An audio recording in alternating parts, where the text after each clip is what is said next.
a quick little lesson for y'all. So, a while back, I did a video, and that video was on making an adventure using the Hero Book GM edition. And I have that book somewhere near me, but like you don't have to see it. Just believe me, I used the Hero Book GM edition.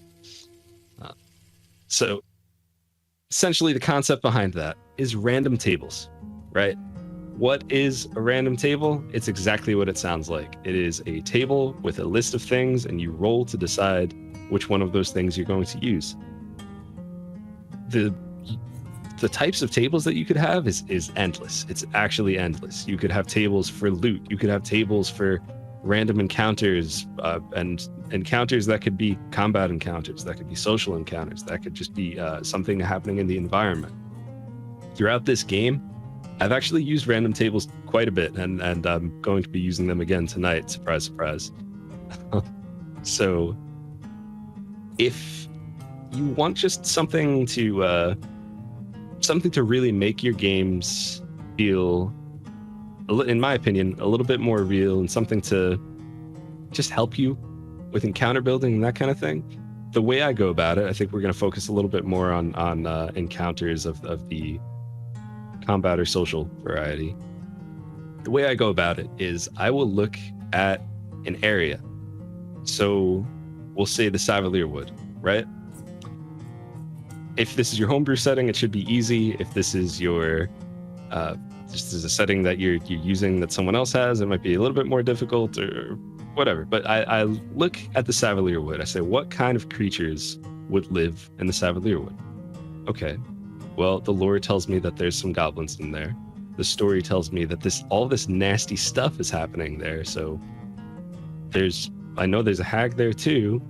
So obviously the hag, obviously any sort of monsters that you might see there. And I just kind of go across and I make a list of all the things that you might find in an area like the Savalier Wood. Obviously you could do this with any different place.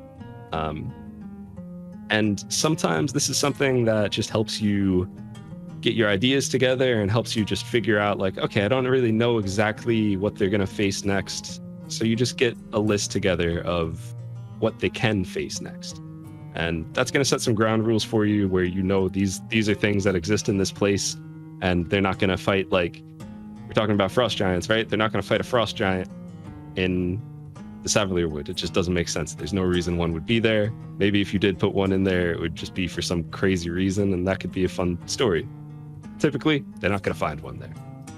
So it helps you set parameters, and it might get your creative juices flowing as you do that.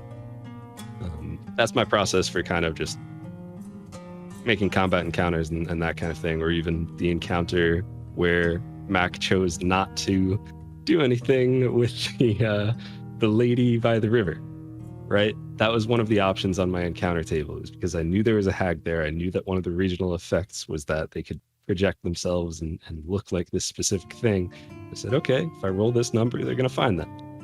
It's good to pre-roll these before you start your thing, but you don't have to. You can do it. Sometimes I make the players roll.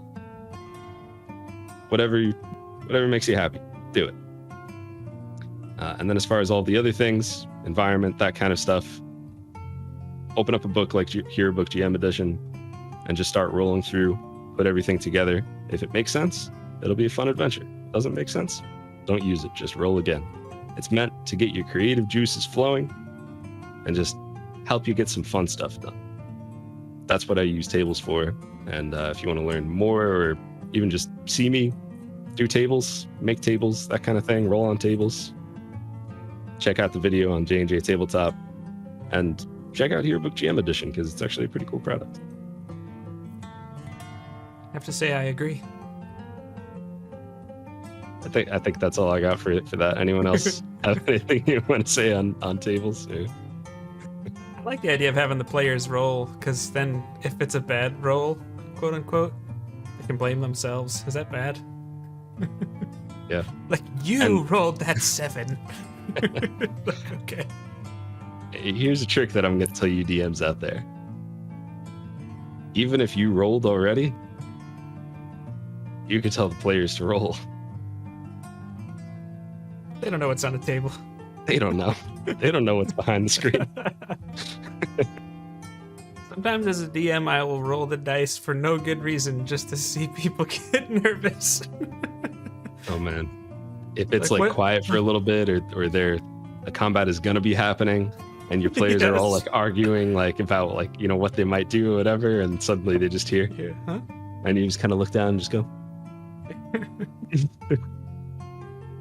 Yep. That's something that's lost in an online game, I think. A little bit. All right.